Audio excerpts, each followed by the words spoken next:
Boa noite. Enxaqueca, febre, pressão alta, inflamação. Todos esses sintomas levam diariamente vários brasileiros a farmácias à procura de um medicamento que cure ou pelo menos ajude a controlar a dor. Uma prática já enraizada na nossa sociedade, mas que pode levar a reações alérgicas, dependência e até a morte.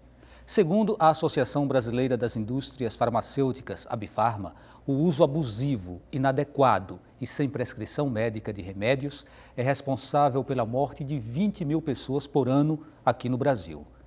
A automedicação é o que vamos discutir hoje no Opinião Pernambuco. E para o debate, convidamos a integrante da Comissão de Ensino do Conselho Regional de Farmácia de Pernambuco, Flávia Moraes. O farmacêutico e integrante do Programa de Medicamentos Excepcionais do Ministério da Saúde, Jean Batista de Sá. Também o professor de Bioética da Universidade Federal de Pernambuco, Josimário João da Silva. Lembramos que você pode participar do programa enviando perguntas e a sua opinião para o e-mail opiniãotvu@gmail.com, pelo telefone 34236836 ou pelo Twitter @opiniãopr. Boa noite. Boa noite. Boa noite. A questão parece cultural. Quase todo brasileiro tem uma mania de querer ser o seu próprio médico, mas qual o risco dessa prática? Essa é a pergunta que a gente traz para abrir o nosso debate. Vamos começar com a única mulher hoje da mesa, que é a Flávia. Com você, Flávia. É verdade. Hoje a gente já está vendo, através dos estudos e das pesquisas, que culturalmente todos os brasileiros têm a sua farmácia domiciliar, têm a sua farmácia caseira. E isso acontece justamente, primeiro, pela falta de acesso ou dificuldade de estar diante de um médico para poder ser consultado, né? E também pelo hábito de fazer essa automedicação. Então, o que é que a gente vê? A gente vê muito a população fazendo uso pela indicação dos medicamentos, pela indicação de um colega, pela indicação de um vizinho, de um familiar. E esse uso irracional ou indevido do medicamento não vai trazer a cura e muitas vezes pode trazer, sim, prejuízos. Vai poder estar encobrindo sintomas e sinais de uma outra doença que esteja já ali instalada e comprometendo ainda mais a saúde desse paciente. Então, é isso que pode estar acontecendo. Professor Josimário, a gente falou, né, no início desse debate, aqui quando eu trouxe a pergunta para a Flávia, sobre esse componente cultural. É um pouco isso, as pessoas acham que são ou que estão tão preparadas a se automedicar ao ponto de não precisar, muitas vezes, de procurar um atendimento médico, um atendimento especializado? Pois bem, então assim, essa questão cultural, ela não é só no Brasil, né? Isso é um problema mundial. E a gente observa que quanto mais o país ele tem necessidades básicas não, digamos assim, cobertas, né? Maior é o número de pessoas que fazem uso de automedicação.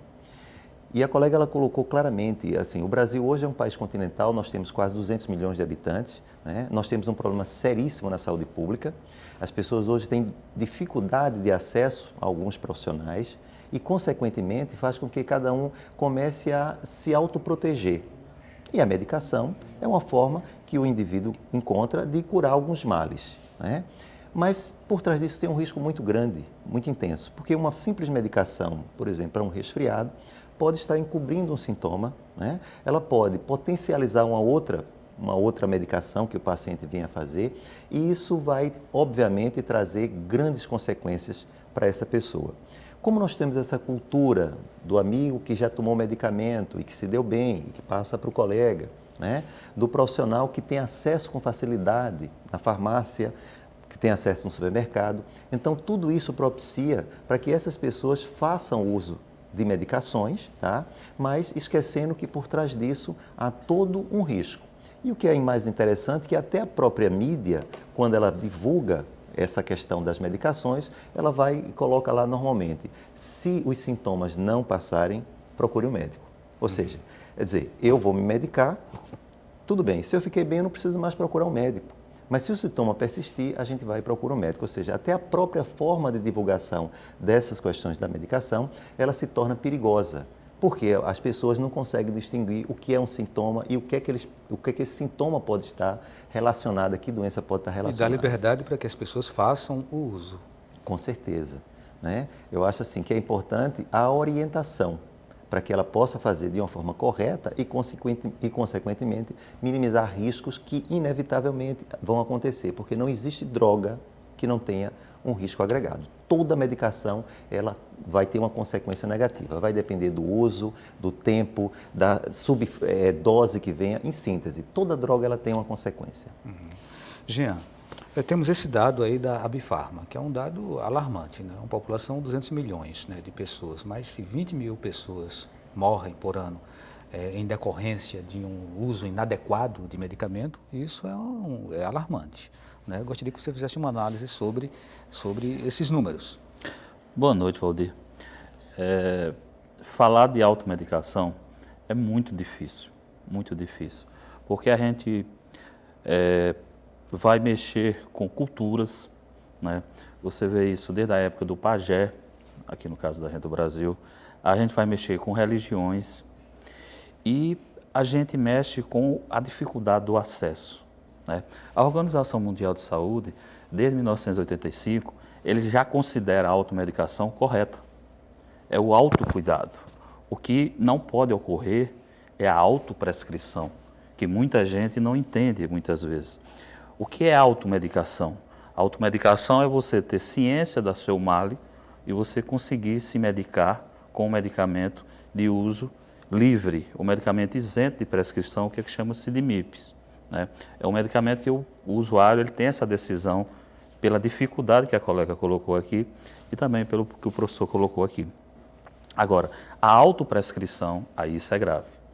Tanto que agora entrou realmente em vigor com mais ênfase a resolução da Anvisa, a 44, onde eles obrigam que todo antimicrobiano ele precisa de um receituário e delimita nesse receituário no máximo 10 dias para que o usuário tenha acesso a ele. Então, essa questão ela é grave, a gente tem uma dificuldade de acesso que os serviços oferecem, então muitas vezes você tem um pequeno mal e você tem condições de se autodiagnosticar e fazer aquele cuidado, né? Mas nós temos um cuidado aí, todo em especial, com a questão da autoprescrição. Por quê? Esses 20 mil pessoas aqui no Brasil, ele mais ou menos é coerente, eu não sei se é um dado, mas uma estatística, com o que existe no mundo, né? Eu acredito que um dos países que mais gasta dinheiro com medicamento em virtude do uso incorreto é os Estados Unidos, pelo menos que tem maior número de publicação. Então, esse dado é alarmante, né? E os nossos órgãos sanitários estão percebendo que cada vez mais está se aproximando da população. E o primeiro ambiente de saúde que a população tem, na verdade, é a farmácia. Então, como é a farmácia, ele chega para resolver um problema. Só que dentro da farmácia a gente vai ter um conflito de interesse muito forte, né? Porque além de eu proporcionar a saúde, eu tenho um problema da venda. Então, muitas vezes o comércio, né? Muitas vezes há essa mistura e essa mistura traz os transtornos. Aí o usuário tem que ter muito cuidado. E por incrível que pareça, né? Mesmo no serviço privado, você tem um único profissional que é gratuito, que é o farmacêutico, que você pode acessar, tirar todas as suas dúvidas, resolver os seus problemas e, na maioria das vezes, a população não o faz. Resolve com o balconista. Já que o senhor está tocando nesse ponto, eu gostaria de aprofundar um pouquinho mais, né, sobre essa questão da comercialização. Uma coisa é o farmacêutico, né, que atua dentro da farmácia, o outro é o balconista que acaba, muitas vezes, sendo estimulado a estimular a venda, né, com uma comissão, né, com uma cota, com uma participação no lucro. É o que a gente costuma chamar de empurroterapia. Isso não põe em risco a saúde da população, doutora? Sim, com certeza, isso coloca em risco. Então, também a própria Organização Mundial de Saúde, como a Agência Nacional de Vigilância Sanitária, a atitude que nós temos que tomar em relação a esse uso abusivo do medicamento é justamente nos voltar para a população em busca de sensibilizar e conscientizá-la que a farmácia ela tem que ser vista como uma unidade de saúde e que há lá um profissional de saúde que pode fazer toda uma atenção farmacêutica, ou seja, pode realmente esclarecer dúvidas em relação ao medicamento. Porque, como foi colocado aqui, o medicamento ele foi desenvolvido, ele foi pensado para curar uma doença, mas ele é uma droga. Então, ele usado de forma abusiva ou incorreta pode justamente agravar alguma patologia que já esteja instalada nesse indivíduo ou mesmo levar esse indivíduo a um processo de intoxicação. Então, a gente precisa realmente colocar para a população que o farmacêutico está lá. Ele está lá e ele cada vez mais está sendo desenvolvido dentro das academias a se aproximar desse paciente e sim efetivar uma atenção farmacêutica, uma orientação para garantir o uso correto. Porque não é só o fato de você adquirir um medicamento, é você adquirir o medicamento e fazer o uso incorreto. Porque os números do Civitox, que é o sistema de notificação de intoxicações tóxico-farmacológicas vinculadas à Fiocruz, ele diz que um dos maiores índices de intoxicações é pelo uso incorreto. Ou seja, você tem um medicamento e você ou administra na concentração errada, ou você administra de forma errada. Então, tem todo esse agravo em você diante do medicamento. Não é somente, às vezes você não tem o acesso, por isso você se automedica. Não, às vezes você está com a prescrição, mas você faz uma administração incorreta. Professor Josimário, a Flávia utilizou aqui a palavra empurroterapia. Quer dizer, empurrar, forçar as pessoas a comprarem, mesmo sem elas estarem precisando, é uma ilegalidade. Existe algum tipo de fiscalização? A Anvisa combate isso? Por que me parece, de uma forma até muito aberta, essa prática de se chegar e se estimular a pessoa a comprar o medicamento, independente da sua necessidade? Na realidade, a gente tem que perceber da seguinte forma. Hoje nós vivemos a cultura da medicalização da vida. O fato das pessoas estarem vivendo mais, gozando de melhor saúde, tá certo? De poder ter uma condição de vida mais adequada, automaticamente a gente reforça essa ideia de medicalização da vida. A gente costuma dizer, via de regra, que nós temos, quando podemos, médico da hora que nascemos, tem um neonatologista, tá? A hora que morremos, tem o intensivista e o paliativista. Todos nós, tá certo? De uma certa forma, temos toda essa questão da automedicação no intuito, como o colega colocou aqui, de querer uma melhora. Mas essa facilidade e essa concepção que nós temos atualmente na sociedade, dessa sociedade estética, dessa sociedade de consumo, facilita na outra ponta, tá certo? Alguns profissionais, daí a importância da academia, daí a importância dos órgãos de controle, de fiscalização, de tentar trabalhar esses profissionais para uma conduta ética na orientação de pessoas que buscam a farmácia, tá certo? Para buscar as medicações que são necessárias, através principalmente das prescrições médicas, Quando a gente não consegue ter esse controle, porque é difícil, haja vista quantas farmácias nós não temos no Brasil, Nós podemos ter um controle maior nas capitais, nas grandes cidades e nas cidades menores. Existem farmácias em cidades menores que o medicamento já não é mais vendido, mas que consta na farmácia. Ou seja, então essa questão de fiscalização no país todo, ela termina não funcionando na sua essência. Daí a importância que a gente tem de trabalhar profissionais e campanhas para conscientizar a sociedade. Eu acho que isso é uma coisa que é extremamente importante a gente dizer. Intensificar as campanhas. Às vezes as campanhas ministeriais, elas são muito pontuais, Elas são temporais e automaticamente, se a gente insistir mais nessa questão de consciência, de campanha, provavelmente a população vai ficar muito mais atenta com relação a isso aí.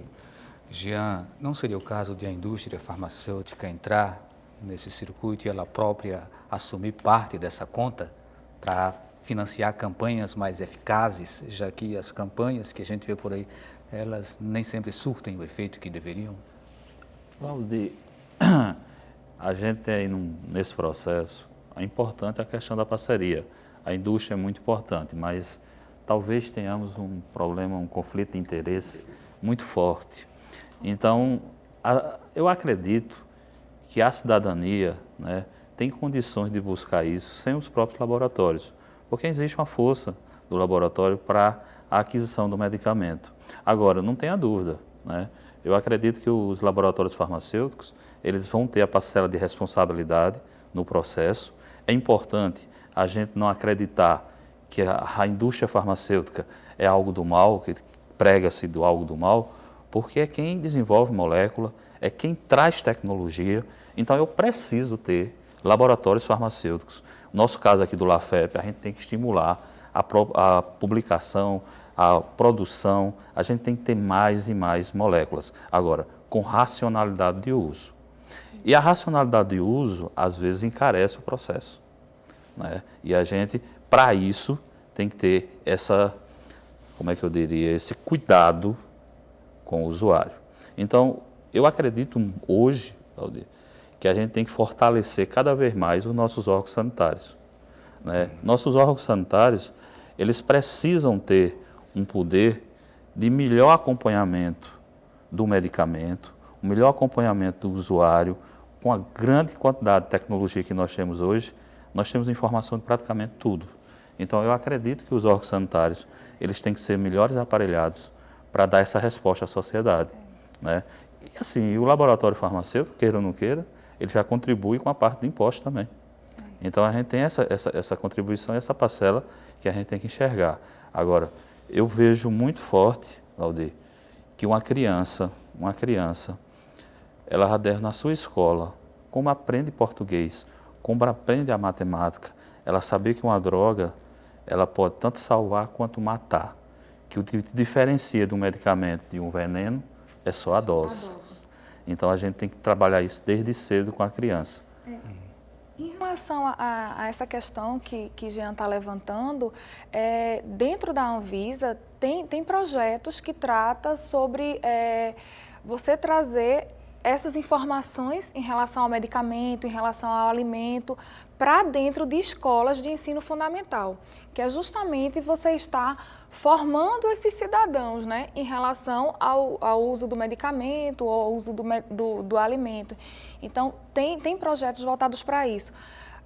Só complementando a questão da indústria, qual seria essa colaboração? Logicamente que a indústria ela vai fazer quando o órgão regulador preconizar ou orientar ou recomendar que ela tem que fazer. Ela não vai fazer de ideia própria. Geralmente, o órgão sanitário vai ter que estar com essa força ativa dizendo o que ela tem que fazer. Mas a gente tem o fracionamento de medicamentos, que a ideia do fracionamento de medicamentos foi pensada justamente em você fazer com que aquele paciente que vai ter um tratamento de 10 dias usando um comprimido por dia, que ele não vá levar para casa uma caixa de medicamento com 20 comprimidos. O que é que ele vai fazer com os outros 10? Ele vai deixar na casa dele para quando ele tiver novamente aquele sintoma, ele fazer uso.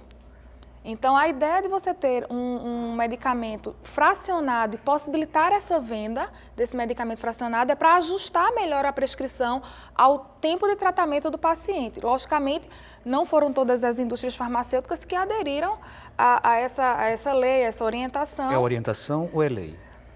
Foi proposto como lei e assim, é uma orientação porque nem todos os medicamentos eles são registrados para permitir um fracionamento. Então, aqueles que não são registrados para se fazer um fracionamento, não necessariamente ele teria que disponibilizar o medicamento fracionado.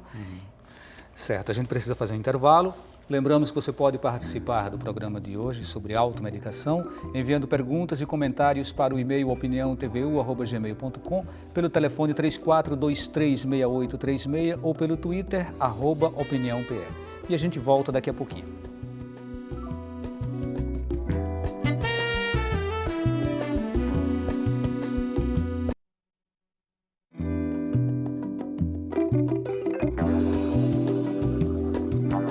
O Opinião Pernambuco está de volta e o tema de hoje é automedicação.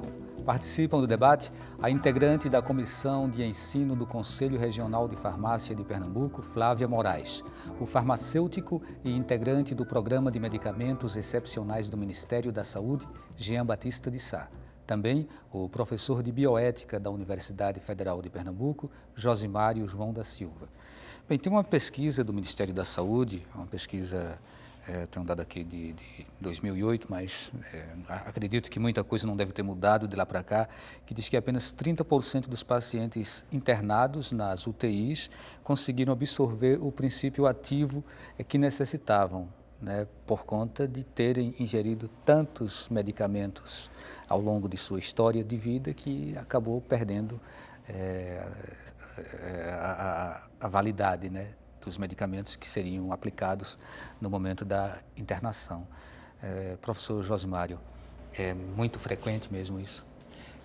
Com relação a essa discussão da UTI, que é um tema enorme para a gente debater, hoje a gente tem alguns pacientes que se encontram nas unidades de terapia intensiva e que muitas vezes não conseguem mais responder a determinadas demandas de medicamentos, né? E aí você coloca claramente. Nós temos as chamadas infecções nosocomiais, né, da própria estrutura hospitalar, em função da diversidade de paciente, e esse uso, às vezes, indiscriminado dessas medicações, mesmo na própria, ele já traz consigo a própria manifestações da comunidade, né? Ou seja, as doenças que ele desenvolveu na comunidade, a questão da própria automedicação, e que isso termina criando uma resistência a determinadas drogas nos hospitais. Então, não é incomum você pegar alguns pacientes que não respondem aos antibióticos que nós temos, né?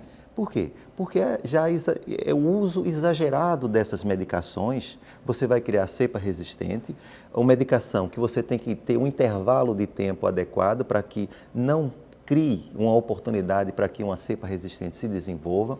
Então, não é incomum você se deparar com algumas doenças que há um tempo atrás se tratava com antibiótico mais simples, mas que hoje se tornou extremamente resistente. Por exemplo, a tuberculose, né? A tuberculose é uma doença que vem voltando e que a gente observa claramente que muitos pacientes terminam sendo refratários ao arsenal de antibiótico que nós temos. Isso nada mais, nada menos é fruto exatamente desse excesso de medicação de uma forma, obviamente, não indicada, né? Então, isso fragiliza a questão da assistência desses pacientes. Além disso, existem outras situações que aí, como eu estou falando, a gente precisa ter uma discussão muito mais ampla. Quem são esses pacientes que estão em unidade de terapia intensiva?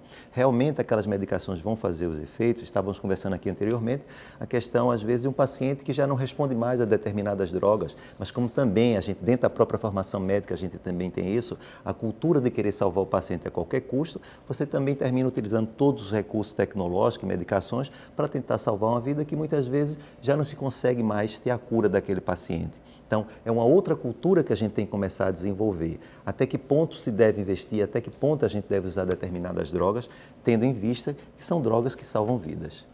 Jean Batista, a determinação, né, do Ministério da Saúde de controlar o acesso ao antibiótico tem funcionado plenamente?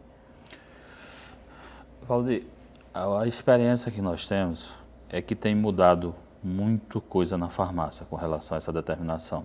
Mas as pessoas ainda acabam tendo acesso. Mas tem pessoas que ainda acabam tendo acesso. Depoimentos isolados eu ainda escuto, né? Eu escuto principalmente onde nós temos órgãos sanitários ausentes. Onde nós temos órgãos sanitários mais presentes, isso não está ocorrendo mais, né?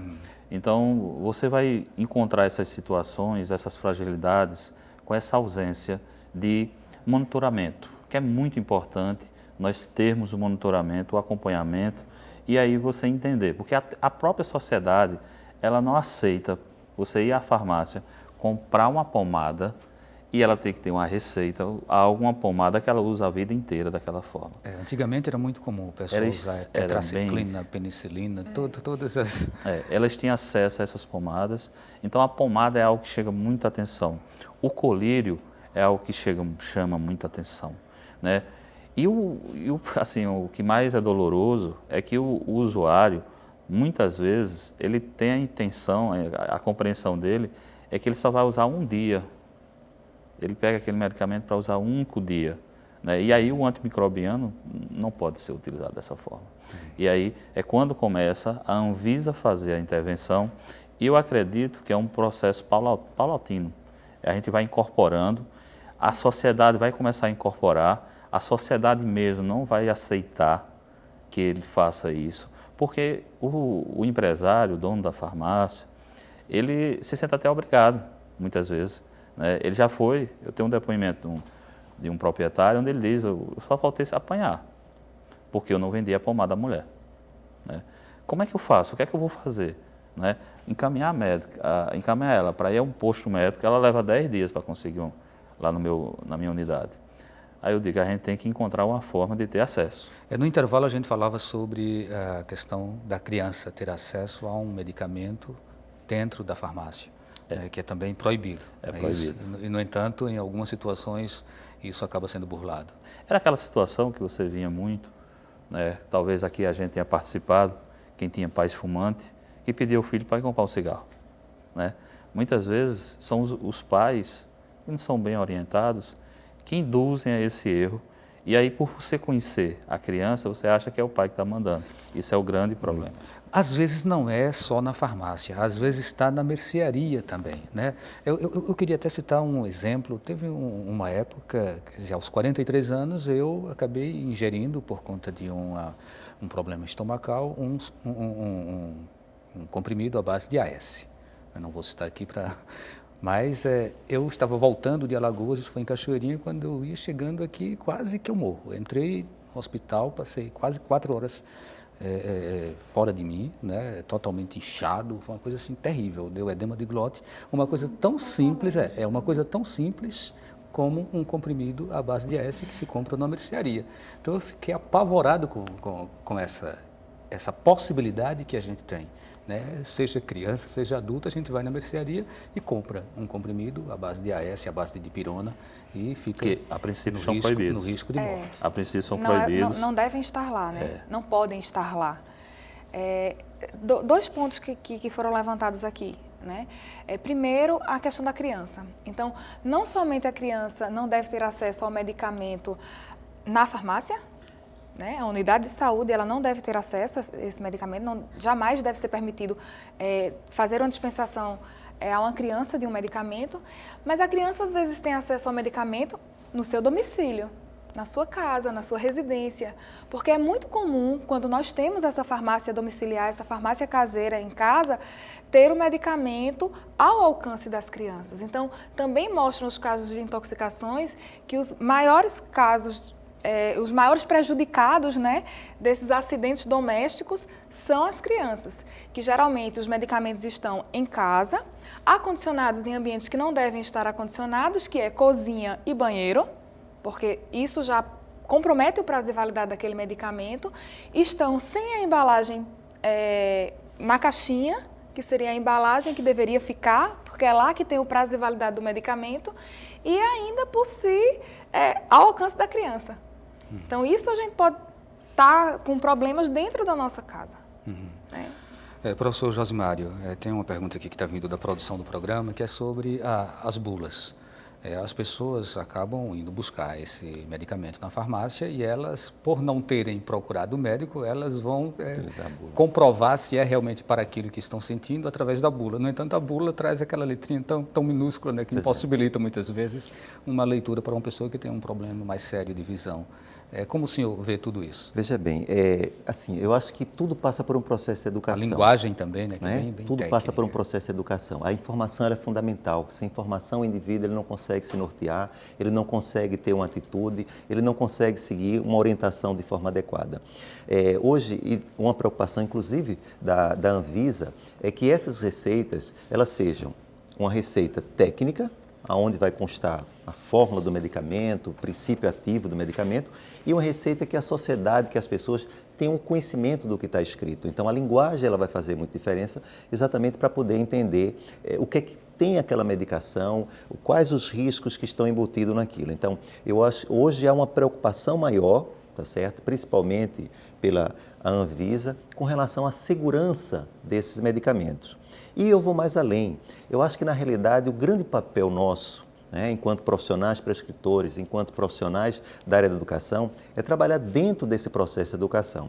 Na Universidade Federal de Pernambuco, nós fizemos, depois de uma atividade lá com os alunos da graduação do curso de Medicina, nós elaboramos uma cartilha de uso racional de medicamento. Então, assim, a finalidade dessa cartilha, e ela é extremamente pedagógica e bem didática, o senhor pode mostrar aqui? Visa a que as pessoas tenham acesso. Ela foi distribuída de forma gratuita na rede lá dos... Acaba, por favor. Na rede lá do que está vinculado ao Hospital das Clínicas, e qualquer pessoa, é uma historinha. né? Os nossos alunos criaram um personagem, dialogando, e aí eles colocam a questão de medicamentos caseiros, como a colega acabou de colocar, né? Que hoje, segundo um estudo da Anvisa, 23% das intoxicações infantis são causadas por esse tipo de condutas, de medicamentos, de forma que são colocadas em local inseguro. Então, a questão da orientação dos tipos de receita, ou seja, é uma cartilha muito fácil, né? Que é uma forma que a academia tem de orientar. Além dessa cartilha... As pessoas podem ter acesso a essa cartilha? Essa cartilha ela foi distribuída durante um determinado tempo, de forma gratuita, na Universidade Federal de Pernambuco e nos programas de saúde da família, as unidades de saúde da família, que pertencem à rede do Hospital das Clínicas. Está prevista a reedição? Está prevista a reedição dela. E a gente foi mais além, quando a gente elaborou uma cartilha em braille, né? Um processo de inclusão social, porque as pessoas que não têm a mesma capacidade visual, né, também têm direito a determinadas informações. Então, acho que o grande mérito que a gente tem enquanto academia é criarmos realmente uma forma da gente transformar o ensino do profissional e levar esse ensino para a comunidade, de uma linguagem simples, de uma linguagem fácil de entender, para que aí sim a população comece a aderir a determinadas condutas. Mas enquanto a gente tiver bulas técnicas, né, medicamentos em que a gente não tem muito conhecimento dos riscos que ele traz, a população vai continuar a fazendo uso. E pela facilidade, porque hoje você tem no supermercado, você pode comprar um analgésico, na internet você pode acessar e comprar um medicamento que inclusive é proibido no país, e você vai no centro da cidade, você encontra lá numa barraquinha, tá, medicamentos. Ele não compra com receita na farmácia, o antibiótico, mas ele pode comprar numa quitanda qualquer que venda aquele antibiótico sem receita. Então, há uma necessidade, eu concordo com o colega, de aumentar essa questão da fiscalização, e enquanto academia, o nosso papel é exatamente isso, é trabalhar esse processo educativo. Professor, acho uma iniciativa tão positiva, tão importante, mas eu fiquei ainda preocupado com a forma de distribuição, né? Penso que a população ela gostaria muito de ter acesso a um material como esse. Claro. O que as pessoas podem fazer? A ideia, na realidade, é a gente reeditar. Nós editamos uma quantidade... Ela seria distribuída? Ela foi distribuída gratuitamente. Ela é colocada lá nos postos, à medida que as pessoas iam para ter o atendimento, tinha acesso a essas cartilhas. No momento, a gente não tem, teríamos que realmente retrabalhar essa publicação para que a gente pudesse distribuir. Um PDF, não da Braille, claro, da outra... Isso é mais fácil de ter. Hoje, com a internet, fica bem mais fácil as pessoas terem acesso. Bom, temos uma pergunta aqui do Almir Cordeiro. Ele pergunta, né? A quantidade de farmácias nas cidades brasileiras é reflexo de que o brasileiro é um povo doente? Vamos passar para Jean. Eu queria aproveitar o gancho anterior, antes de responder a pergunta, que a Anvisa, ela vem trabalhando desde 2009, se a memória não me falha, e as bulas mudaram. Se vocês observarem, nós temos duas bulas agora. Temos a bula para o profissional de saúde, que são informações técnicas, e temos as bulas para os usuários. As bulas para os usuários já aumentaram o tamanho, a linguagem já é de fácil acesso, as questões apresentadas são bem lúdicas, então fica bem mais fácil essa incorporação. Eu acredito que até 2014, se a memória não me falha, são 5 anos, toda a indústria farmacêutica teve que adequar suas bulas. Tem alguns laboratórios que já adequaram todos, tem outros que ainda estão nos processos de adequação, né? Isso, todo medicamento de uso ambulatorial, farmácias comunitárias, essa que a gente cita. Agora, voltando e aproveitando que essa cartilha a gente tem que cada vez mais espalhar modelos, situações, que é importantíssimo, tanto na farmácia privada como na farmácia pública, ter esses modelos, né? Voltando à pergunta, né, a gente tem hoje, segundo os números do Conselho Federal, em torno de 75 mil farmácias, né? Essa discussão de quantidade de farmácias no mercado, ela é muito preocupante, porque começou a existir o canibalismo. Então, fazem de tudo para vender. Então, inicialmente, existia uma determinação que era territorial, né? Favorecer, então, X metros quadrados, eu só posso ter uma farmácia. Essa resolução foi derrubada, né? E hoje tem essa enorme quantidade de farmácias. ter farmácia não é ruim, não. Eu saliento muito, porque a gente vai ter a concorrência, ela é salutar, o usuário vai ter mais opções de escolha. Nós temos um outro modelo que está vindo aí, que é o de quase um monopólio, né? Algumas redes de farmácia fortíssimas estão se instalando em determinadas cidades e você procura uma outra alternativa e praticamente não encontra. Mas essa situação, ela é muito importante porque a sociedade tem que repensar esse modelo. As farmácias que nós tínhamos, você se chegava em interiores, você tinha farmácia sendo cuidada pelos farmacêuticos, ela tem outro perfil. Ela tem 8 cuidados, né? A farmácia sendo um balcão de dispensação, um balcão de vendas é bem diferente, né? A gente busca hoje uma farmácia, você tem um consultório farmacêutico que eu possa lhe atender e resolver o seu transtorno que você está passando, que na maioria das vezes o que o usuário quer é falar. Muitas vezes os profissionais de saúde não escutam, então às vezes ele vem falar na farmácia. Então hoje a farmácia, a gente está tentando buscar, o Conselho Federal de Farmácia, o Conselho regionais, as associações de farmácias, elas estão buscando que a gente cada vez mais se aproxime da população, mas de uma forma com dignidade, não no balcão, né? Você vai se aproximar nele no consultório, fazer a avaliação e o acompanhamento e ajudá-lo a fazer uso do seu medicamento da melhor forma possível. Você não vai estranhar pessoas que têm 3 médicos, né, e a cada médico ele pega uma receita de medicamentos que não pode fazer interação. Eu vou citar um exemplo bem tolo, que é o ginkgo biloba, que as pessoas usam bastante, né, e pessoas usam o ginkgo biloba com o ácido acetil salicílico, né, e vai ter um problema, um AVC, né? Por quê? Vai ter uma hemorragia. Porque a potencialização dos 2 medicamentos. E o ginkgo biloba é uma planta. Então você se sente muito seguro. A gente precisa deixar isso aí bem claro, que acredito que há muita gente que acaba fazendo esse tipo de cruzamento, né, de medicamentos. Então, e que provoca essas consequências. Mas a gente precisa chamar o intervalo, né? Lembramos que você ainda pode participar do programa enviando sua pergunta e a sua opinião através do e-mail opiniãotvu@gmail.com, pelo telefone 34236836 e também pelo Twitter @opiniãopr. A gente volta dentro de um instante.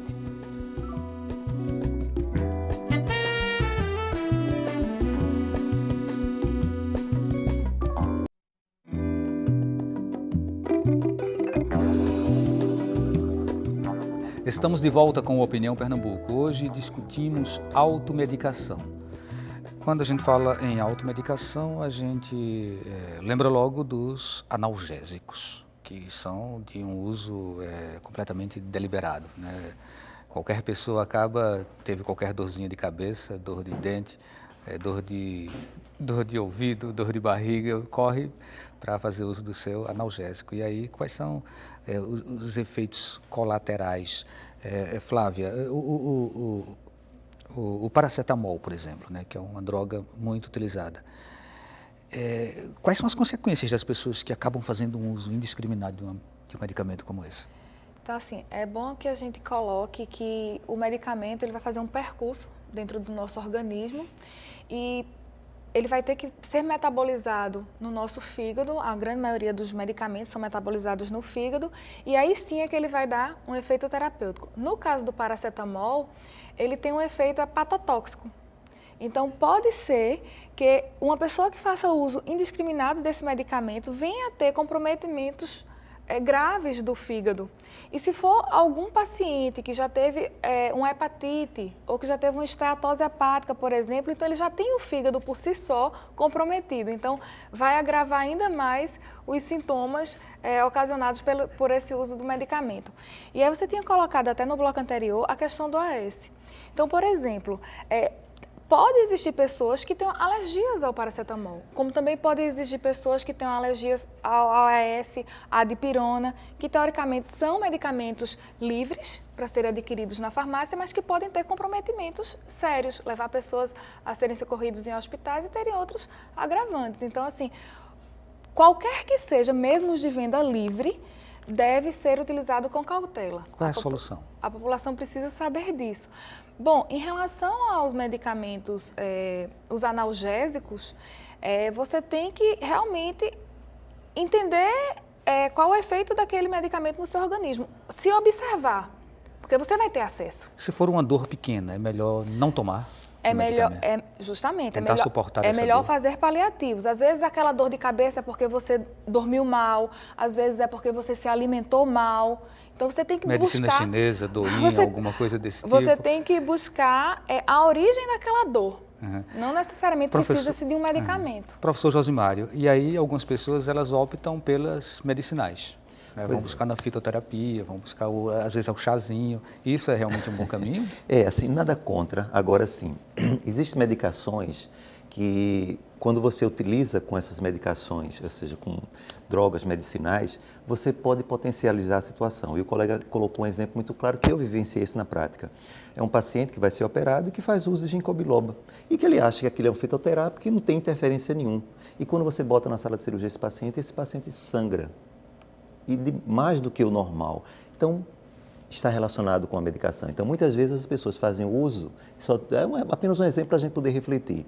Né? A gente faz uso de medicação que é simples, que é fitoterápica, que não tem um efeito a priori, mas que ela tem um efeito devastador, principalmente quando está associada ao uso de outras medicações. Né? E como a colega colocou aqui, pode ser uma simples dor de cabeça, mas também pode ser um aneurisma. Né? Pode ser uma coisa de muito mais intensidade. Então, a questão da automedicação é um risco sempre. Claro que a gente hoje, no país continental que nós temos, é muito complicado a gente dizer, só vou tomar medicação se eu for o médico e o médico prescrever. É humanamente impossível também a gente pensar que 100% vai funcionar. Né? Então, o que se pede é uma coerência mínima. Tá? Porque à medida em que a idade também vai passando, outras situações vão se instalando e é importante que a gente tenha esse conhecimento. Então, sempre que puder, procurar o profissional, porque ele é quem vai orientar a forma adequada do uso da medicação. Professor, tem muitas pessoas que recorrem à automedicação para fugir da fila dos consultórios e às vezes porque acaba numa situação em que tirar qualquer dinheiro do seu bolso vai fazer falta no orçamento. Isso no interior é muito comum. Muito frequente. É muito comum. Então as pessoas elas recorrem a alternativas. Então é uma questão social muito séria. Existe também um processo de orientação por parte dos profissionais do uso dos medicamentos, por exemplo, genéricos. Né? Às vezes é importante que o profissional tenha essa compreensão da necessidade social daquele indivíduo. Né, prescrever um medicamento que ele tenha a capacidade de poder ter acesso, porque isso faz bastante diferença no final de contas. Como também a própria sociedade, existe uma cultura, às vezes o paciente chega no consultório e diz, doutor, você não vai prescrever nenhum analgésico, você não vai solicitar nenhum exame, ou seja, aquele profissional que não tem essa capacidade de solicitar, ele não é um bom profissional porque ele não prescreveu, ele não solicitou o exame. Então, você tem os dois lados da moeda, né? Você tem uma cultura pró-medicação e você tem do outro lado da ponta, às vezes, um profissional que não está muito sintonizado com a necessidade social daquele indivíduo. Jean Batista, e a questão das drogas recreativas. E muita gente acaba encontrando um vizinho que faz uso de um medicamento controlado, como o Rivotril, como o Gardenal, e se apropria, né, desse medicamento para poder dormir, para poder relaxar, às vezes para se divertir. Enfim, essa questão, como é que ela é vista hoje pelo Ministério da Saúde? É algo que nos preocupa bastante, né? A ponto dos receituários, o clonazepam, que é uma das drogas que você colocou, ele tem um receituário que ele só tem uma dispensação por um período de 30 dias. Ele tem uma validade. Então, o médico, quando prescreve, ele tinha que registrar a data que está fazendo para aumentar um controle sobre o uso daquele medicamento. Né? E muitas vezes o médico se sente pressionado pelo paciente e o pedido do medicamento ele termina cedendo um medicamento sem necessidade. E você vai ter muitas pessoas querendo os antidepressivos, os calmantes que elas vão falar. Então, essa questão, quando o médico prescreve, quando é dispensado o medicamento, sem orientação, como o professor bem falou, a educação ela tem que ser permanente. Então, tem uma brincadeira que eu acho muito interessante, que um padre faz na televisão, que diz que bolsa de mulher tem de tudo, né? E bolsa de mulher tem uma farmácia, literalmente tem uma farmácia. E você, se você se sentir mal, o que é que você quer? Quer um analgésico? Quer um antigripal? Você quer um medicamento para relaxar. Tem um remédio para dor de cabeça aí? Eu tenho. Isso é constante. Então, essa situação sua, na hora que o médico o prescreve, ou o dentista, né, ele tem que orientá-la a não fazê-lo. Quando há venda na farmácia, não devemos só ficar presos à burocracia do receituário. O farmacêutico precisa fazer a intervenção e, por exemplo, parece brincadeira, vou dar outro exemplo bobo, o diazepam. É um dos medicamentos que é de responsáveis pelo lábio leporino em crianças.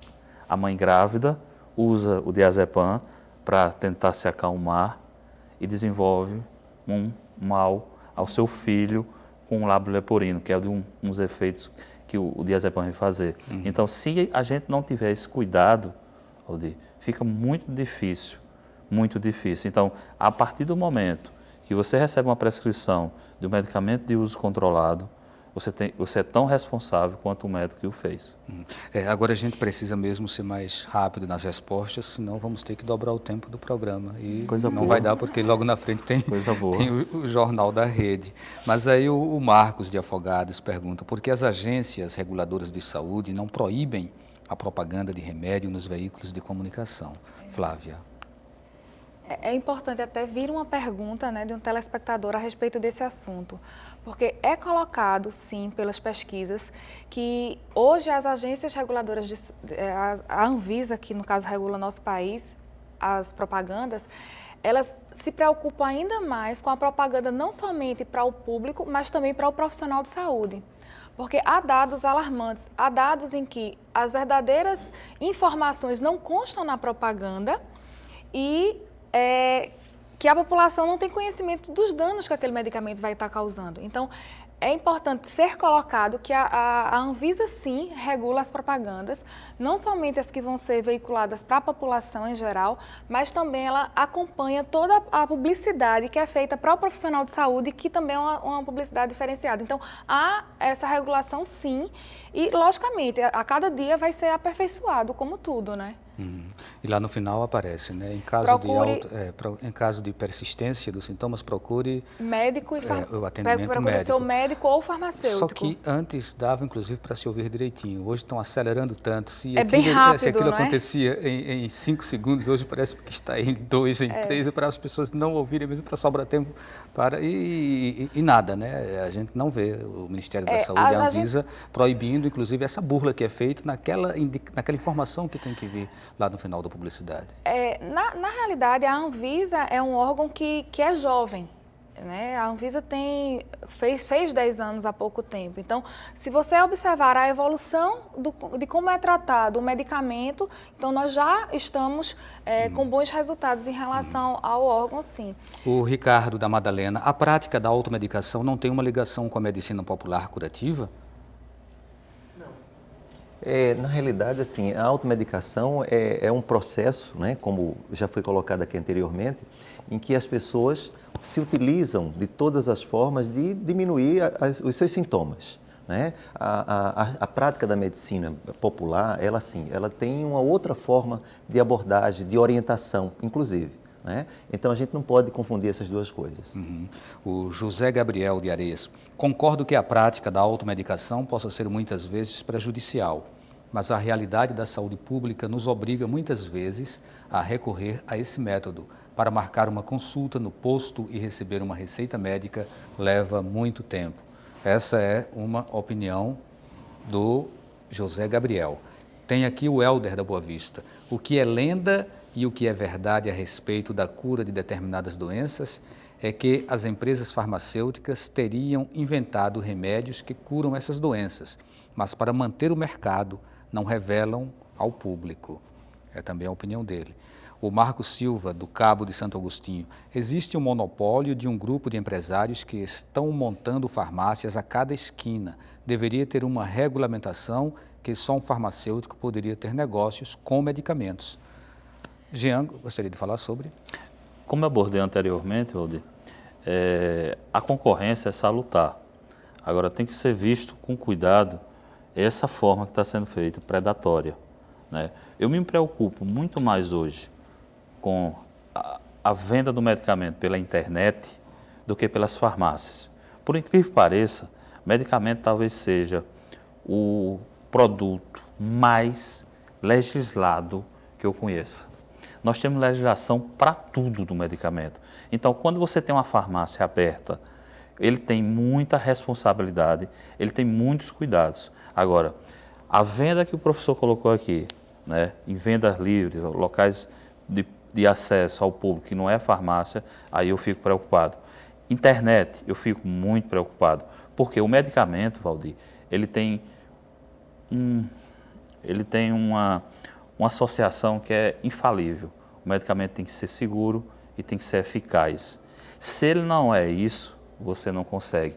E muitas vezes, por você não adquirir um medicamento num ambiente que não tem um armazenamento adequado, como talvez seja a internet, ele é um medicamento eficaz, só não é mais seguro, porque ele não foi bem armazenado. O genérico é seguro e eficaz? O genérico é seguro e eficaz, o similar é seguro e eficaz e o medicamento de referência é seguro e eficaz. Agora, nós estamos num processo de criação onde a gente precisa que todos participem, principalmente o médico. O médico prescreveu o medicamento e não teve a resposta terapêutica esperada, não só associar a patologia, ele associar também a falta de qualidade do produto. A gente precisa desse detalhe. Ok, dia 5 de maio é o dia, né, do Nacional da Automedicação. E aí, uso racional e aí tem essa campanha aqui, não é, Flávia? Que é a segunda campanha de incentivo ao uso racional de medicamentos, que foi lançada lá em maio, mas ela continua?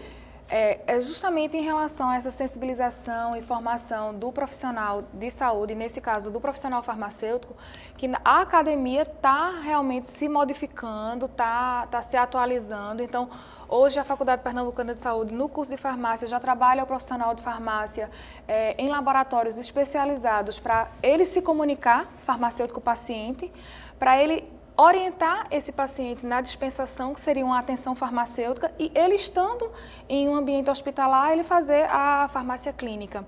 E aí, o que é que a gente fez o ano passado e fez esse ano, né, que já foi o segundo ano, é uma campanha para o uso racional do medicamento. O dia de comemoração nacional dessa campanha é 5 de maio, mas a gente continua o ano todo, esse ano, em parceria com o CRF e em parceria com a Secretaria Estadual de Saúde, multiplicando essa ação ao longo do ano. Certo, professor, qual o seu recado final?